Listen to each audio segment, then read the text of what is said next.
প্রায় ৩,০০০ গাছ কাটার জন্য গাছের গায়ে নম্বর লিখে দরপত্র সম্পন্ন করেছেন বন বিভাগের কর্মকর্তারা। অন্যদিকে তীব্র তাপপ্রবাহ থেকে মুক্তি ও টেকসই উন্নয়ন লক্ষ্যমাত্রা অর্জনের লক্ষ্যে বছরব্যাপী প্রায় ১ কোটি গাছ রোপণের মাধ্যমে বিশ্ব রেকর্ড গড়ার মহাপরিকল্পনা করেছে ছাত্রলীগ। বৃহৎ এই কর্মযজ্ঞের আগে এপ্রিলের শেষ ১০ দিনে ৫ লাখ গাছ লাগানো হবে বলে জানা গেছে।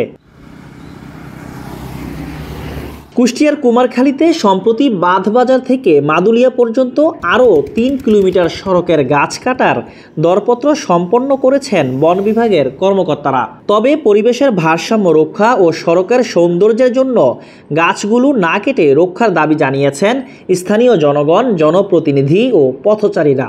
ওইদিকে যে ক্যানালের যে গাছগুলো কাটছে, ওখানে যে ফাঁকা জায়গা, ওখানে আসলে প্রচুর এই রোদের তাপ, এদিক থেকে তো সুস্থ মানুষই আসতে পারে না, আর অসুস্থ যারা তারা তো ওই রাস্তা দিয়ে যেতেই পারবে না।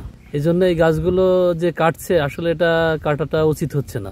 গাছ থাকলে সৌন্দর্য বাড়ে, গাছ থাকলে বৃষ্টি হয়, গাছ থাকলে যে রোদের যে তাপ, এই তাপটা আসলে কম লাগে। এই জন্য আমরা বিশেষভাবে অনুরোধ জানাচ্ছি যারা গাছ কাটছে তারা যেন এই গাছটা না কাটে, প্রকৃতির সাথে মানুষের সাথে। উপজেলা বন বিভাগ কার্যালয় সূত্রে জানা গেছে, আর্থসামাজিক ও মানুষের জীবনমান উন্নয়নের লক্ষ্যে ২০০৪ সাল থেকে সামাজিক বনায়ন কর্মসূচি হাতে নিয়েছে বন বিভাগ। তারা প্রথমে স্থানীয়দের নিয়ে এলাকা ভিত্তিক সমিতি গঠন করে, পরে বিভিন্ন সড়কের ধারে জ্বালানি কাঠের গাছের চারা রোপণ করেন।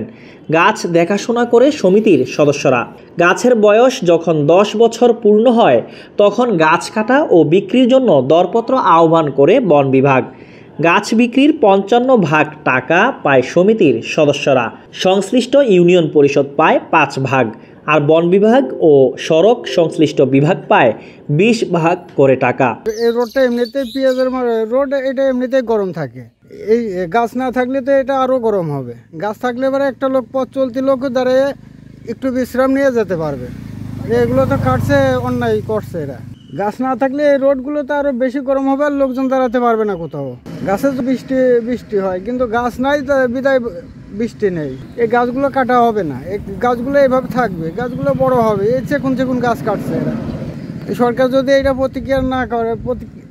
প্রতিরোধ না করে তাহলে তো এটা জনগণ কি করবে? জনগণ তো মরে যাবে। জনগণের গাছ রক্ষার দাবির সঙ্গে একমত পোষণ করেছেন চাপড়া ইউনিয়ন পরিষদের চেয়ারম্যান মোহাম্মদ এনামুল হক মঞ্জু। সড়কের সৌন্দর্য বৃদ্ধি, ছায়া ও পরিবেশের ভারসাম্য রক্ষার্থে গাছগুলো থাকা দরকার বলে তিনি জানিয়েছেন।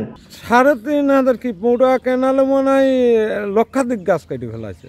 লক্ষাধিক গাছ এইভাবে টেন্ডার করে কাটিয়ে দিল, দেখতে কাটিয়ে তারা ভাগ বাটোয়ারা করে খাইছে। কেরোর এই দেশের কেরোর বুঝতেই দিল না, হুমকি হাঙ্কাই দিয়ে ইয়ে করে নিল। এই গাছগুলোই খনকার পাড়া হাবিবুল্লাহ মূলত জামাত করে। জামাতের মনে হয় ভালো একটা পদও আছে।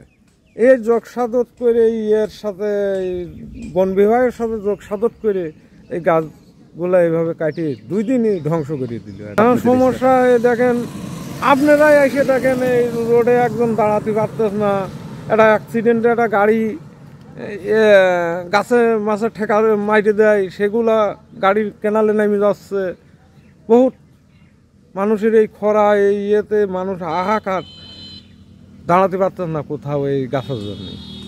এইগুলা এই হাবিবুল্লাহ সাহস করে বন বিভাগের কিছু অসৎ কর্মকর্তা টাকার বিনিময়ে এগুলা করলো। পরিবেশ নিয়ে প্রায় ৪১ বছর ধরে গবেষণা করছেন গবেষক গৌতম কুমার রায়।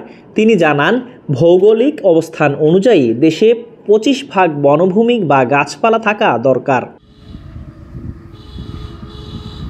উপজেলা বন বিভাগ কার্যালয়ের কর্মকর্তা মোহাম্মদ আরিফুর রহমান বলেন, ১০ বছর পূর্ণ হলেই সমিতির নিয়ম অনুসারে গাছ কেটে পুনরায় নতুন চারা রোপণ করা হয়। উপজেলা নির্বাহী কর্মকর্তা SM মিকাইল ইসলাম বলেন, বন বিভাগের সঙ্গে আলাপ করে বিধিমতে কার্যকরী পদক্ষেপ নেওয়া হবে।